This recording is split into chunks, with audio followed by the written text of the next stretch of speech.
Assalamualaikum dan salam Sarawak sayang, bersama saya Nur Iqmal Hamjani.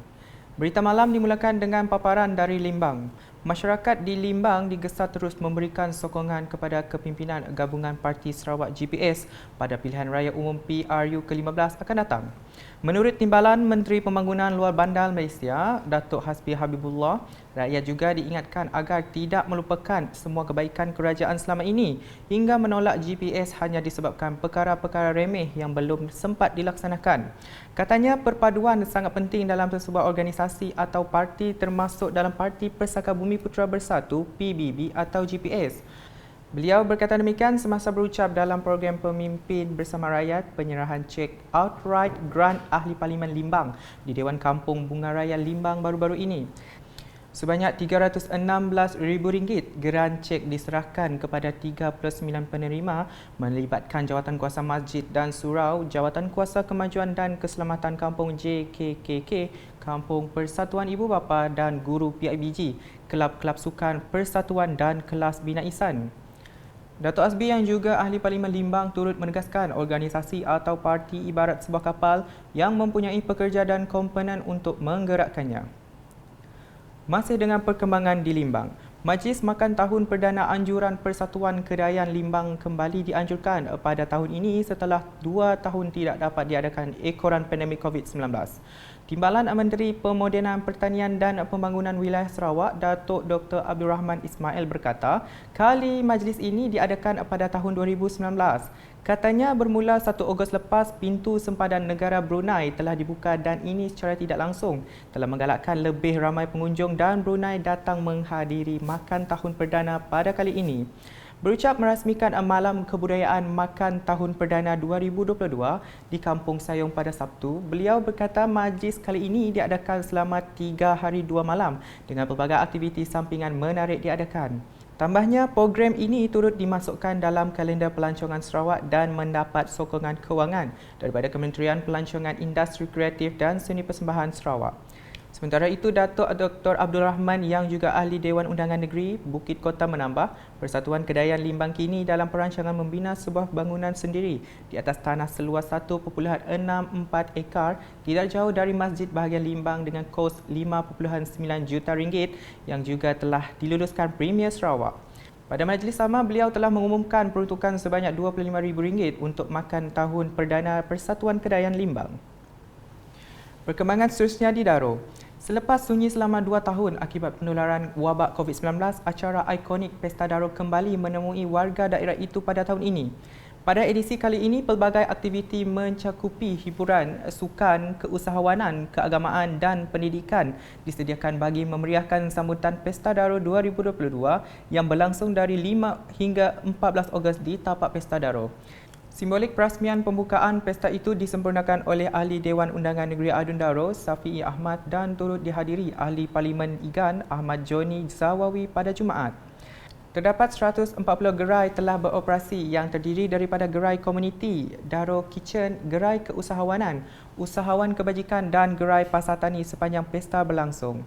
Safi'i dan Ahmad Joni juga terlibat secara langsung dalam merancang dan memberi sumbangan bagi melaksanakan pesta kali ini. Selain itu, mantan Ahli Parlimen Igan Dato' Abdul Wahab Dolah juga turut menyumbang dengan menaja artis dari Semenanjung Malaysia. Majlis perasmian akan disempurnakan oleh Premier Sarawak Dato' Patinggi Tan Sri Dr. Abang Abdul Rahman Zohari Tun Dato' Abang Openg pada 14 Ogos. Manakala majlis penangguhan akan disempurnakan oleh Timbalan Menteri di Jabatan Premier Sarawak Hal Ehwal Korporat Penerangan dan UKAS Dato' Abdullah Saidol pada sebelah malam.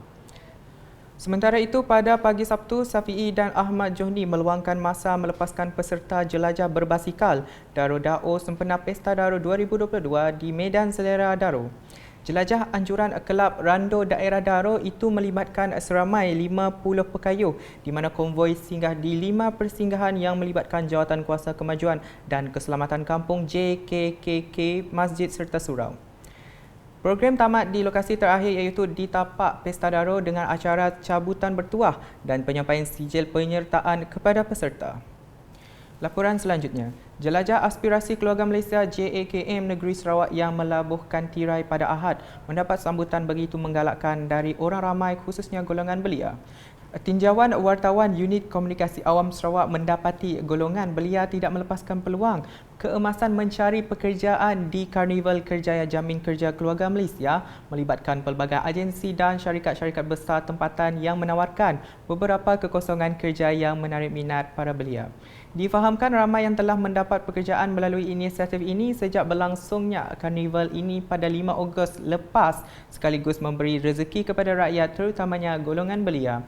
Wartawan kami di lapangan sempat menemu bual beberapa orang belia dan agensi terlibat bagi bertanyakan pendapat serta respon mereka.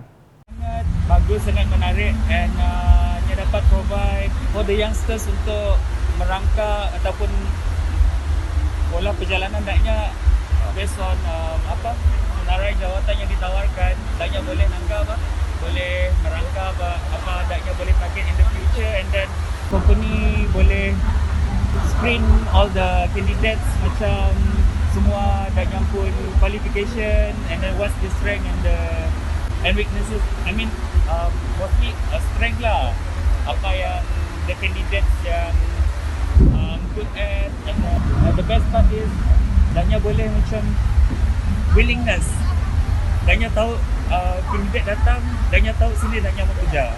Saya harap semua orang yang datang dia ambil bekerja lah. Program Keluarga Malaysia tu bagi kami bagus lah bilanya open untuk pola Karnival Kerjaya juga. Sebab bagi kami nowadays lepas COVID, macam banyak orang dah start sedia kerja. Jadi bila dah buka balik untuk Karnival Kerjaya macam tu, kami orang dah start untuk cari kerja balik, untuk recover cari kerja. Dapat sedikit sebanyak tolong silat lain tu untuk dapatkan kerja selepas COVID kata. Okay, daripada kawan pun booth untuk GTR Ground Team Red tu, kawan dapat banyak sambutan juga lah. Keep on coming, daripada awal pagi start buka sampai ke petang memang selalu memang ada je lah. Kawan pun non-stop untuk keep on interviewing. Kami banyak kandidat yang berpotensi juga lah sebenarnya datang interview tu. Harapan kami selepas program tu dah habis kelak, kami akan dapat kerja. Kami dah start recover back from COVID-19 and dapat stablekan balik lah. Sebab emang yang datang interview pun bila kita tanya, most of them tu sebenarnya banyak yang kena retrench, kena buang kerja semua. Jadi bila dah ada kerja balik tu dapat sustain their life lah. Program seperti tu honestly sangat bagus lah. Dengan keadaan ini tu banyak orang mencari kerja, but malangnya bukan semua orang ada peluang untuk pergi ke tempat dia ataupun tahu tentang company. But in this case, kami orang yang bawa majikan, so orang pun tahu cara untuk apply kerja dan ada peluang untuk apply kerja. Okay, so selama 3 hari tu sambutan memang tinggi, memang almost every day, memang hampir bercecah beberapa ratus lah. In total actually, if I'm not mistaken, memang 1,000 lebih dari 1,000 lah. Sedikit laporan sukan. Perbadanan Sukan Sarawak SSC berharap atlet Sarawak yang dipilih mewakili negara pada kejohanan Muay Thai Remaja Dunia IFMA 2022 dijadual berlangsung dari 9 hingga 21 Ogos ini di Kuala Lumpur dapat memberikan persembahan terbaik. Ketua Pegawai Eksekutifnya Marshidi Frederick berkata beliau amat menyokong pembangunan sukan Muay Thai negeri dan berharap atlet-atlet yang dipilih ini dapat mengharumkan nama negara dan Sarawak khususnya. Kita memang sentiasa menyokonglah pembangunan sukan Muay Thai ini. Lebih lagi apabila atlet kita terpilih untuk mewakili Malaysia dalam kejohanan yang datang ini, dan harapan kita supaya atlet kita akan dapat membawa sesuatu terutama dari segi pingat bagaimana dikatakan oleh pihak persatuan tadi dan juga dilatih coach. Dan kita percaya bahawa dengan kerjasama dan juga latihan yang telah dijalani dengan pendedahan juga selama ini, atlet-atlet kita insyaAllah akan berjaya lah membawa satu kejayaan yang kita impikan.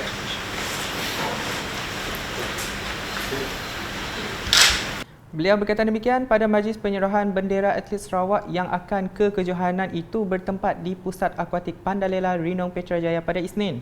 Seramai 9 atlet dipilih untuk mewakili Sarawak di mana mereka dibahagikan dalam kumpulan A dan B. Sementara itu, jurulatih Muhammad Azan Nazri ketika ditemui berharap atlet yang dipertaruhkan kali ini dapat sekurang-kurangnya mengutip 1 pingat emas. Katanya kejohanan itu juga menjadi pendedahan terbaik kepada atlet-atlet Muay Thai Sarawak terutama yang telah terpilih untuk menyertai Tamasya Sukan Malaysia SUKMA di Kuala Lumpur pada September depan. Sekian edisi malam bersama saya Nur Iqmal Hamjani. Berita lebih lanjut boleh didapati di semua platform media sosial UKAS termasuk portal ukas.sarawak.gov.my dan UKAS channel di YouTube. #menyebar fakta. Salam UKAS.